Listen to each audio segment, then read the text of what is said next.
데살로니가 교회, 바울과 실라가 선교 여행을 하다가 들렀던 도시의 이름 데살로니가.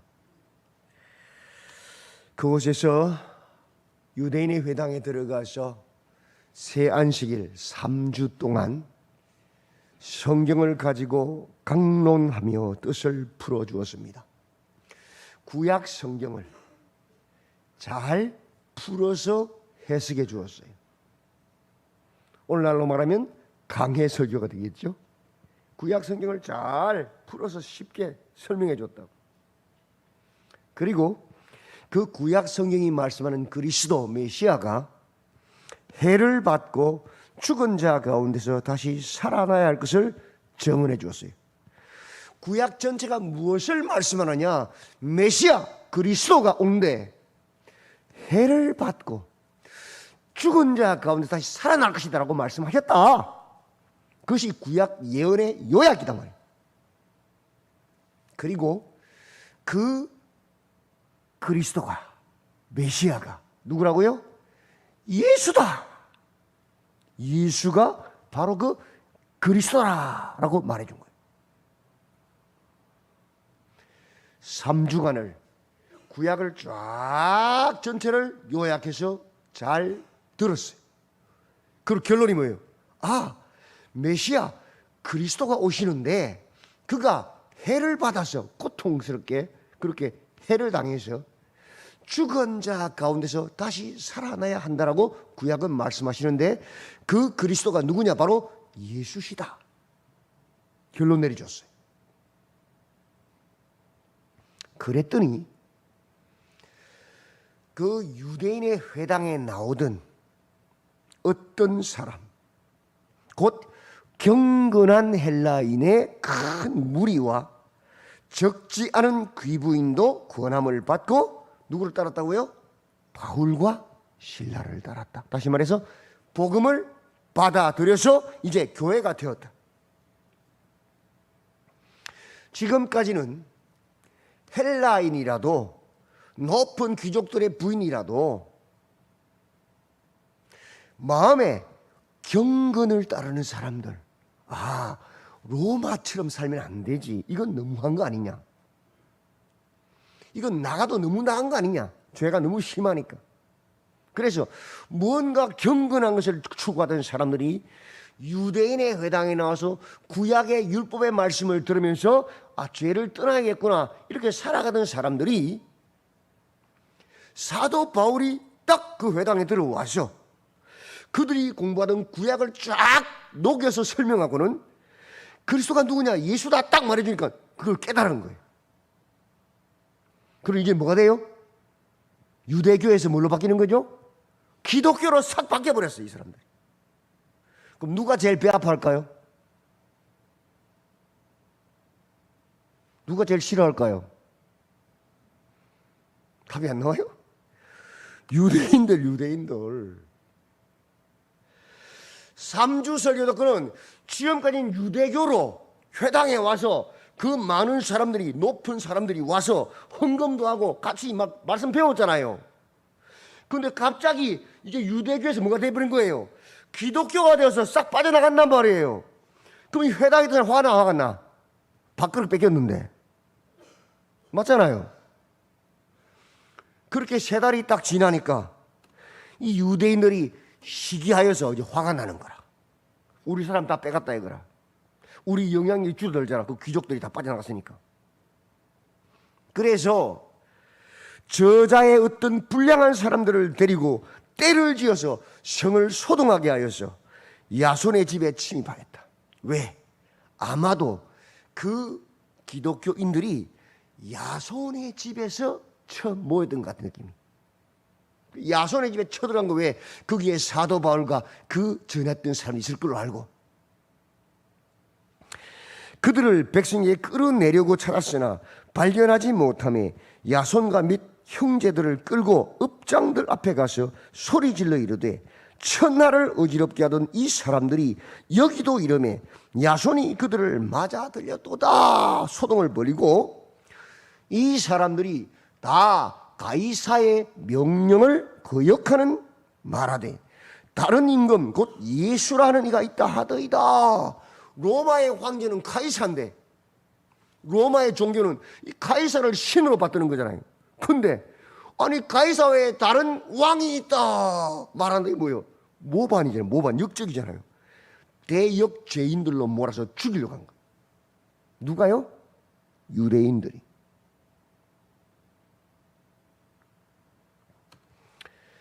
그래서 그날부터 많은 환란이 일어났습니다. 당시의 대역 죄인은 사형이잖아요. 잡히면. 그래서 바울과 실라는 급히 그 길을 떠났습니다. 없습니다. 목회자들은 사라져버렸어요. 여러분 생각해 보세요. 교회 나와서 세주 나와서 딱 설교 듣고는 예수님 믿었어. 그리고 교회 다닌 지 3달 된 사람이 고향에 내려갔더니 온 집안 어른들이 다 몰려와가지고 이놈 새끼 이거 죽일 놈이네 이거. 조상도 모르는 놈이라고 막 욕하고 때리고 하면 교회 나온 지 3달 된 사람이 예수 믿을 사람 얼마나 있을까요? 지금 그 정도가 아니에요. 온 성, 데살로니가 도성, 서울 시내가 저놈들은 죽일 놈들이야. 막 욕하고 언론에서 막 쏘아대요. 저들은 나라를 모반하는 반역자들이야 하고 막 욕을 막 해대요. 핍박을 한단 말이죠. 그런 상황이라면 교회에 나올 사람 몇 명이나 있을까요?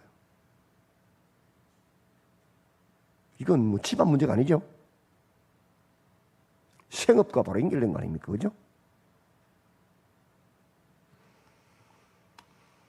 근데 놀라운 것은 많은 환란 가운데서 마게도냐와 아가야에 있는 모든 믿는 자의 본이 되는 사람들이 되었어요. 그 교회가. 놀라운 일이죠. 뿐만 아닙니다. 마게도냐와 아가야에만 들릴 뿐 아니라 하나님을 향하는 너희 믿음의 소문이 각처에 퍼졌다. 소아시아 전체에 쫙 퍼져나갔어요. 믿음의 본이 되는 사람들. 3주 설교 듣고 3달밖에 안 된 교회가 온갖 핍박과 환란 속에 있는데도 불구하고 믿음이 얼마나 아름답든지 그 동네가 아니라 그 전체 소아시아에 소문이 쫙 나는 믿음의 본이 되는 그런 교회가 되어버렸다. 그 교회가 데살로니가 교회라. 어떻게 그것이 가능한가? 첫째, 많은 환란 가운데서 뭐라고요? 성령의 기쁨으로 말씀을 받았다는 겁니다. 말씀을 받는 게 다 똑같은 게 아니에요. 말씀의 씨앗이 뿌려질 때에 길가에 뿌려진 씨앗이 있지요. 니는 말해라 나는 모른다. 자고 있는 거야. 들어갈 수가 없지. 돌짝밭에 뿌려진 씨앗이 있죠. 싹은 트는데 해가 나자마자 말라 죽어버리잖아요. 그죠? 가시밭에 뿌려진 씨앗이 있죠. 자라긴 자라는데 가시가 너무 세서 더 이상 열매를 맺지 못하는 거예요. 키만 삐죽한 거예요. 세상 재리와 핍박과 유혹이 올 때 넘어지는, 그죠? 머리로 막 계산하는 계산. 잘하나 보자. 근데 그게 아니라 성령의 기쁨으로 말씀을 받는 사람이 있어요. 옥토예요. 30배, 60배, 100배 열매를 맺는 거예요. 말씀을 받을 때 우리 어떻게 받아야 하느냐? 성령의 기쁨으로 받아야 역사가 일어나는 거예요. 아멘. 말씀을 받을 때 내 생각으로 받는 게 아니고 성령을 따라 받아야 합니다. 그들이 그렇게 말씀을 받아들였다는 거예요. 그러니 믿음의 역사가 있습니다. 믿음의 역사가 뭡니까? 행위. 말씀을 받고 믿으니까 행한다면 행함이 따라가는 거예요. 듣기만 하고 행하지 않는 것은 믿음이 아니란 말이에요. 그들은 성령의 기쁨으로 말씀을 받았으니까 그래 그렇게 살아야지 기쁨으로 행한 거죠. 사랑의 수고, 이 수고란 말은 가슴을 치다. 왜 가슴을 치죠? 참아야 되니까. 말씀이 참아라 그래 참아야 되니까. 견뎌야 되니까. 억울해도 참는 거예요. 고된 일이라는 뜻을 가지고 있어요. 고된 일. 사랑의 최고의 대사는 엄마 아닙니까? 엄마. 엄마는 밤을 새고 일하고 들어와도 새벽에 일어나서 자식들 밥을 차려줍니다. 맞죠? 그게 뭐요? 수고잖아, 수고. 사랑하니까. 아버지는 빚이 수백, 수천만 원 있어도 자식 돈을 거면 딱 대줍니다. 맞죠? 왜? 사랑하니까. 사랑은 고된 수고가 따르는 거예요. 수고가 없다면 그 사랑하는 거 아니에요. 교회 와도 마찬가지입니다. 뭔가 교회를 위해서 수고하는 그 수고가 없으면 교회 사랑하는 거 아니에요. 하나님이 사랑하는 거 아니에요. 미안하지만. 사랑은 반드시 수고가 따르게 돼 있어요. 같이 아파하고 같이 기뻐하고 같이 헌신하는 거지요. 왜?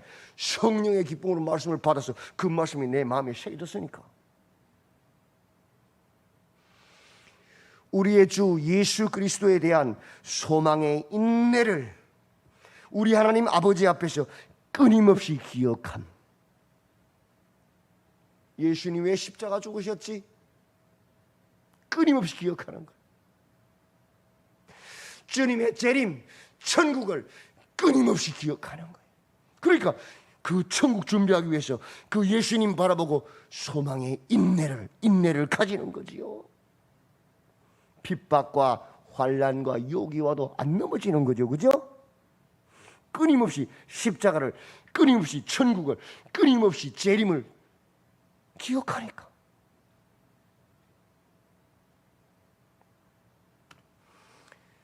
그러니 당연히 우상을 버리고, 옛날에 섬이는 금은동의 우상 버리고, 내 마음의 탐심과 정욕과 내 속에 있는 분과 내 속에 있는 모든 그 더러운 것들을, 죄를 버리는 게 우상을 버리는 거 아닙니까? 죄를 하나하나 버리는 거예요. 예전에 즐기던 것들. 그렇게 하나님께로 돌아와서 살아계시고 참되신 하나님을 섬겼단 말이에요. 어느 교회가? 데살로니가 교회가요. 설교 3번 듣고요. 3달밖에 안 된 큰 환난을 당하고 있는 그 교회가요. 또 죽은 자들 가운데서 다시 살리신 그의 아들이 하늘로부터 강림하실 것을 너희가 어떻게 기다리는지를 말하니, 예수님이 다시 재림하실 것을 기다리고 있다. 누가? 3주 설교 듣고 3달밖에 안 된 교회가 큰 환난과 핍박 가운데서 그렇게 하고 있다. 데살로니가 교회. 그래서 믿음이란 것은 얼마나 오랫동안 교회를 다녔느냐, 얼마나 긴 시간 예수를 믿었느냐, 그거 중요한 게 아니라 3주 설교 듣고 3달밖에 안 된 교회가 이렇게 하고 있는데요. 그들은 하나님 아버지와 주 예수 그리스도 안에 있는 교회였다. 이게 중요한 거죠. 하나님 아버지와 주 예수 그리스도 안에 있느냐 없느냐, 이게 중요한 겁니다. 이 시대의 문화는 무엇입니까? 내가 하나님 되는 겁니다. 네 느낌대로, 네 감정대로, 네 생각대로 해라. 그게 이 시대의 문화 코드 아닙니까? 그게 뭐예요? 내가 하나님의 자리에 앉아서 내가 우상이 되는 거 아닙니까? 그게 다른 말로 우상 숭배거든요. 내 느낌, 내 감정, 내 지식, 내 경험, 내 욕심을 따라 행하는 거예요. 하나님 아버지와 주 예수 그리스도 안에 있지 않는 거예요. 그것이 이 시대의 문화 코드입니다.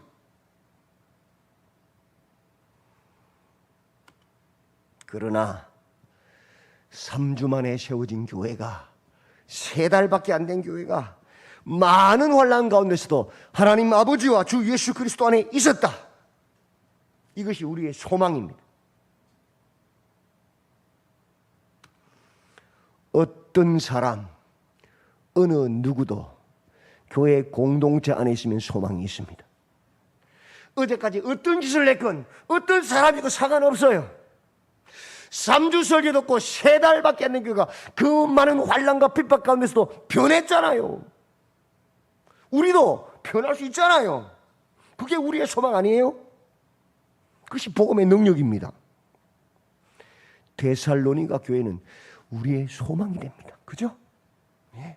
소망을 가지셔야 돼요. 그죠? 교회를 향한 하나님의 뜻이 무엇이냐? 우리의 거룩함. 거룩이 뭐냐? 구별되는 거예요. 세상과 구별되는 거예요. 세상을 따르지 않는 거예요. 하나님의 말씀을 따르는 것이, 그것이 거룩이에요. 구별된 거예요. 많은 환난 가운데서도 성령의 기쁨으로 말씀을 받아 우상을 버리고 하나님께로 돌아와서 살아계시고 참되신 하나님을 섬겼다. 그게 뭐예요? 거룩입니다. 세상은 로마 황제를 섬기고 세상의 가치관을 섬기는데 그러지 않았다는 거 아닙니까? 하나님을 섬겼다는 거 아닙니까? 그게 거룩이잖아요. 믿음의 역사와 사랑의 수고와 우리 주 예수 그리스도에 대한 소망의 인내를 우리 하나님 아버지 앞에서 끊임없이 기억하였다. 그게 뭐예요? 세상과 다른 구별됨. 그게 거룩이란 말이에요. 오늘 4장에서는 삶의 지침을 이야기합니다. 먼저 3절부터 8절에서 음란에서 떠나 거룩함과 존귀함으로 나아가라는 겁니다. 하나님의 뜻은 이것이니 너희의 거룩함이라. 곧 음란을 버리고 각각 거룩함과 존귀함으로 자기의 아내 대할 줄을 알고 하나님을 모르는 이방과 같이 색욕을 따르지 말고 이 일의 분수를 넘어서 형제를 해하지 말라. 이는 우리가 너희에게 미리 말하고 정언한 것과 같이 이 모든 일에 주께서 신원하여 주심이라. 하나님이 우리를 부르심은 부정하게 하심이 아니요 거룩하게 하심이니 그러므로 저버리는 자는 사람을 저버림이 아니요 너희에게 그의 성령을 주신 하나님을 저버림이니라. 교회의 가장 작은 단위가 무엇입니까? 예수 믿는 한 남자와 예수 믿는 한 여자의 만남. 부부입니다. 부부. 가장 작은 단위의 교회입니다. 이 부부관계의 근원이 무엇입니까? 신뢰입니다. 신뢰. 사랑입니다. 그런데 그 가장 소중한 교회를 깨뜨리는 게 무엇입니까? 음란입니다. 음란. 이것은 있을 수 없는 일이다. 음란에서 떠나 거룩함과 존귀함으로 나아가야 된다. 너희들은. 로마의 문화가 무엇입니까? 음란이었습니다. 음란. 지금 이 시대의 문화가 무엇입니까? 음란 아닙니까? 똑같지요. 먹고 배부르고 살만하면 사람이 찾아가는 것은 결국 뭐예요? 음란이에요. 쾌락이에요. 그건 세상의 신이다. 그건 교회를, 가장 작은 단위 교회인 가정을 깨트리는 근본의 문제다. 너희는 세상과 달라야 한다. 뭐라고요? 거룩하라. 부부관계 속에서. 두 번째, 무정함에서 떠나 서로 사랑함으로 나아가라. 9절부터 10절입니다. 형제 사랑에 관하여는 너희에 쓸 것이 없음은 너희들 자신이 하나님의 가르침을 받아 서로 사랑함이라. 너희가 온 마게도냐 모든 형제에 대하여 과연 이것을 행하도다. 형제들아 권하노니 더욱 그렇게 행하라. 이 시대의 두 번째 문화 코드가 뭡니까? 무정함입니다. 나랑 상관없으면 돌아보지 않는 겁니다. 옆집에 사람이 죽어도 안 쳐다봐요. 왜? 나랑 상관없어. 그게 무정함, 무정. 너희는 다르다. 너희는 그렇게 살면 안 된다. 하나님의 백성 아니냐? 서로 돌아보아 사랑과 선행을 격려해야 되지 않느냐? 무정함에서 떠나야 한다. 왜 무정합니까? 자기만 사랑하기 때문에. 이웃을 사랑하는 사람이 되어야 한다. 이거 아닙니까? 그게 하나님 백성 아닙니까? 맞지요? 세상 사람이 그것을 보고 우리와 다르구나 느끼는 거 아닙니까? 성경이 녹이면 하나님 사랑, 이웃 사랑이잖아요. 세 번째, 게으름에서 떠나 조용히 일함으로 나아가라. 11절 12절입니다. 또 너희에게 명한 것 같이 조용히 자기 일을 하고 너희 손으로 일하기를 힘써라. 이는 외인에 대하여 단정히 행하고 또한 아무 국탐이 없게 하려 함이라. 아니, 예수 믿는다고, 예수님 곧 오신다고 산에 들어가서 가정도 책임을 회피하고 직장도 회피하고 자기 마음대로 사는 사람들, 그게 예수 믿는 거 맞습니까? 미안하지만 가짜입니다. 가짜. 이단에 들어가서 학교도 안 가고 직장도 안 가고 병력의 의무도 행하지 않고, 그게 성경입니까? 그게 거룩이에요? 나도 하겠다. 그건 아무나 하겠다. 맞지요? 놀고 먹는데 뭘 못해? 성경은요, 게으름을 죄악이라고 합니다. 일하기 싫거든 먹지도 말라 그래요. 아예 죽으라 소리 아닙니까? 그거는. 성경은요 게으르지 않습니다. 절대로. 예수 믿는 사람들은요 세상 사람들보다요 120% 더 일해야 돼요. 120% 더. 그래야 세상과 따라갈까 말까예요. 왜? 우리는 예배 드려야 되고 우리는 하나님을 섬겨야 되잖아요. 이웃을 섬겨야 되잖아요.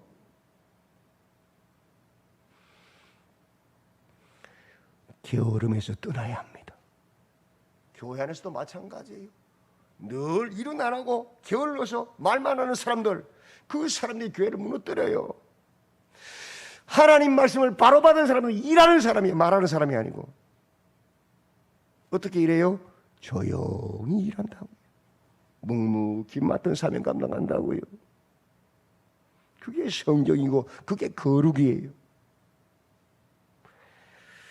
네 번째, 썩어질 세상에서 떠나 부활의 소망으로 나아가라. 부활을 믿지 않으니까 썩어질 세상에 눈길 주고 썩어질 세상 것을 찾고 구하지. 부활을 믿는다면 부활을 준비하는 사람 아닙니까? 그죠? 믿으니까 준비하지요.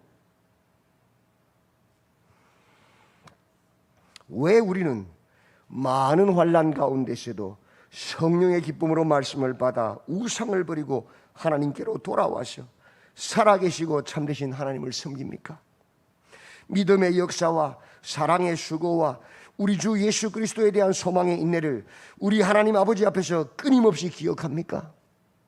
왜 우리는 음란에서 떠나 거룩함과 존귀함으로 나아가며 무정함에서 떠나 서로 사랑함으로 섬기고 게으름에서 떠나 조용히 일하는 자가 되며 썩어질 세상에서 떠나 부활의 소망으로 주님을 기다리는 자가 됩니까? 왜? 7절 같이 읽어볼까요? 시작. 하나님이 우리를 부르심은 부정하게 하심이 아니요 거룩하게 하심이니. 하나님 왜 우리를 부르셨느냐? 그런 부정한 세상이 아니라 거룩하게 세상과 구별되게 하려고 우리를 부르셨기 때문에, 우리를 택하셨기 때문에. 그러므로 주께서 호령과 천사장의 소리와 하나님의 나팔 소리로 친히 하늘로부터 강림하시리니 그리스도 안에서 죽은 자들이 먼저 일어나고 그 후에 우리 살아남은 자들도 그들과 함께 구름 속으로 끌어올려 공중에서 주를 영접하게 하시리니 그리하여 우리가 항상 주와 함께 있으리라. 우리는 주님을 맞이할 사람들, 주님과 함께 영원히 함께 있을 사람들이기 때문에 그래요. 세상처럼 부정하게 되어서 죄로, 게으름으로, 음란으로 물들면 주님 오실 때 맞이할 수 있습니까? 없습니까? 못 맞이하잖아요. 거룩을 지켜내야 주 예수 신랑을 오실 때 기쁨으로 맞이할 거 아니에요. 우리의 참 소망은, 우리의 하나된 목표는 무엇입니까? 하나님의 나라입니다. 세상 나라가 아닙니다. 우리의 하나된 목표는 하나님을 기쁘시게 하는 것입니다.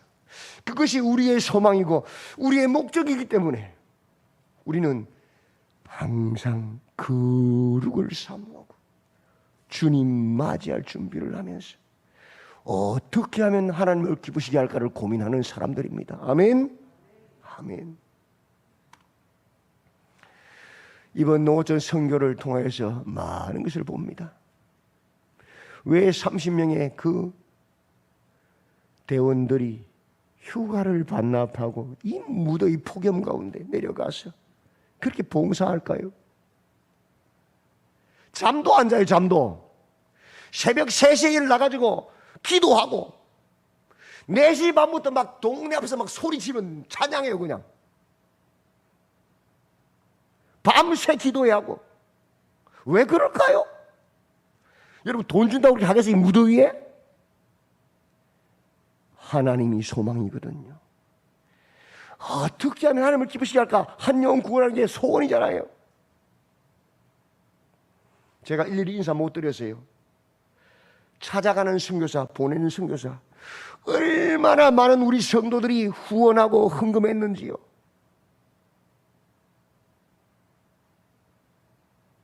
비용이 남아서 그 교회에 100만 원 헌금하고 왔어요. 왜? 그 많은 분들이 십시일반 다 헌금하고 후원하고 기도하고 밤새워 뒤에서 기도할까요? 우리의 소망이 이 땅이 아니고 하나님의 나라이기 때문에 어떻게 하면 하나님을 기쁘시게 할까를 고민하는 자들이기 때문에 그런 거예요. 그죠? 정말 은혜 가운데 말씀을 잘 선포하고 왔어요. 서울에 올라왔는데 식당에서요, 청국장을 끓여놓고요, 시원한 식혜를 만들어 놓고요, 수박을 썰어 놓고요, 준비하고 다 있어요. 이 무더위에 성령의 감동받은 우리 권사님들이 왜 그렇게 할까요? 그 소망이 뭐예요? 하나님의 나라니까요. 어떻게 하면 하나님 기쁘시게 할까? 아, 수고한 우리 성도님들을 또 잘 대접해야 되겠구나. 그런 마음의 감동이 있으니까요. 그게 뭐예요? 소망을 하나님 나라에 두고 하나님을 기쁘시게 할까를 고민하는 사람들의 모습이잖아요. 그죠? 하나님 우리 아버지와 주 예수 그리스도 안에 있는 교회요. 3달 설교 듣고 3주 설교 듣고 3달 된 교회, 극심한 환난과 핍박 가운데서도 하나님 영광을 드러내고 하나님을 기쁘시게 하는 교회가 된 것처럼, 그죠? 우리 신창교회도 오직 하늘의 소망을 두고 하나님을 기쁘시게 하는 교회, 그죠? 하나님 아버지와 주 예수 그리스도 안에 있는 교회로 우뚝 서가기를 주님의 이름으로 축원드립니다. 아멘. 하나님, 3주 설교 듣고도 3달 만에 그 극심한 환난과 핍박을 받았음에도 믿음의 역사와 사랑의 수고와 소망의 인내를 맺는 아름다운 교회, 주님, 데살로니가 교회와 같이 우리 신창교회도 그렇게 오직 하나님 나라를 소망하며 하나님을 기쁘시게 하기를 소망하는 아름다운 교회가 되어서 믿음의 역사가 넘쳐나고 사랑의 수고가 넘쳐나고 소망의 인내가 넘쳐나는 주님 오실 때의 기쁨으로 주님을 맞이하는 아름다운 하나님의 교회로 우뚝 서게 하여 주시옵소서. 오늘도 주의 말씀을 삼하며 왔사오니 그 말씀 붙잡고 성령하는 한 주간이 되도록 축복해 주시옵소서. 예수님의 이름으로 기도드리옵나이다. 아멘.